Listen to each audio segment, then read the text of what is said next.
దక్షిణాదిపై చంద్రబాబు అస్త్రం డీలిమిటేషన్ చుట్టూ పొలిటికల్ యుద్ధం. డీలిమిటేషన్ అంశం చుట్టూనే రాజకీయం తిరుగుతోంది. తమిళనాడు ఎన్నికల ప్రచారంలోనూ ఇదే ప్రధాన ఎజెండా. డీలిమిటేషన్ అంశంపై బీజేపీ టార్గెట్ గా దక్షిణాది రాష్ట్రాల్లోని కాంగ్రెస్ మిత్రపక్షాలు విమర్శలు చేస్తూ ఉంటే కౌంటర్ గా చంద్రబాబును రంగంలోకి దింపింది ఎన్డీఏ. మరి చంద్రబాబుతో చేసిన ప్రయోగం ఎన్డీఏకు వర్కౌట్ అయిందా? డీలిమిటేషన్ మహిళా రిజర్వేషన్ల అంశం రాజకీయంగా ప్రకంపనలు పుట్టిస్తోంది. ముఖ్యంగా దక్షిణాదిలో ఇది మరింత హీట్ పెంచింది. ఎన్నికలు జరుగుతున్న తమిళనాడు, కేరళలో ఇదే అంశాన్ని ప్రస్తావిస్తూ అటు ఎన్డీఏ కూటమి, ఇటు ఇండీ కూటమి నేతలు ఒకరిపై ఒకరు విమర్శలు చేసుకున్నారు.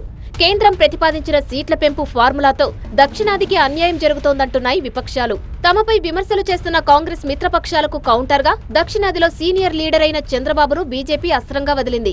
తమిళనాడులో ప్రచారంలో భాగంగా డీలిమిటేషన్ అంశాన్ని ఆయన పదే పదే ప్రస్తావించారు. డీలిమిటేషన్ ను అడ్డుకొని ఏం సాధించారని ప్రశ్నించారు. రాహుల్, స్టాలిన్ అవగాహన లేకుండా మాట్లాడుతున్నారంటూ విమర్శించారు. డీలిమిటేషన్ వల్ల దక్షిణాదికి నష్టం ఉండదని ఆయన వాదించారు. How South India is losing seats? What is the injustice for South India or smaller states or northeastern states? Now Congress has to tell, DMK has to tell, what is your victory? You betrayed the women. For the last 3 decades, I am a living example for that. I am also a participant.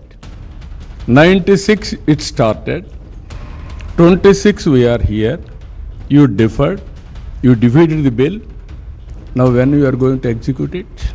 Delimitation సహా అన్ని అంశాల్లో దక్షిణాదికి అన్యాయం జరుగుతోందని డీఎంకేతో పాటు కాంగ్రెస్ అంటుంది. తమిళనాడులో అదే అజెండాగా ఆ పార్టీలు ప్రచారం చేశాయి. దక్షిణాది రాష్ట్రాల హక్కులను మోదీ హరిస్తున్నారని అంటోంది Congress. They intended to deny the democratic rights of South Indian states, northeastern states, smaller states and progressive states. Modi and Shah want to punish these states for their progress. They attempted to mislead voters in the name of women reservation. Delimitation పై best idea తీసుకొచ్చినా అడ్డుకుంటున్నారంటూ AP CM Chandrababu విమర్శించారు. ఇంతకంటే better formula మీ దగ్గర ఉందా అని ప్రశ్నించారు. Now 26 is due for delimitations again. What is your goal? What is your idea?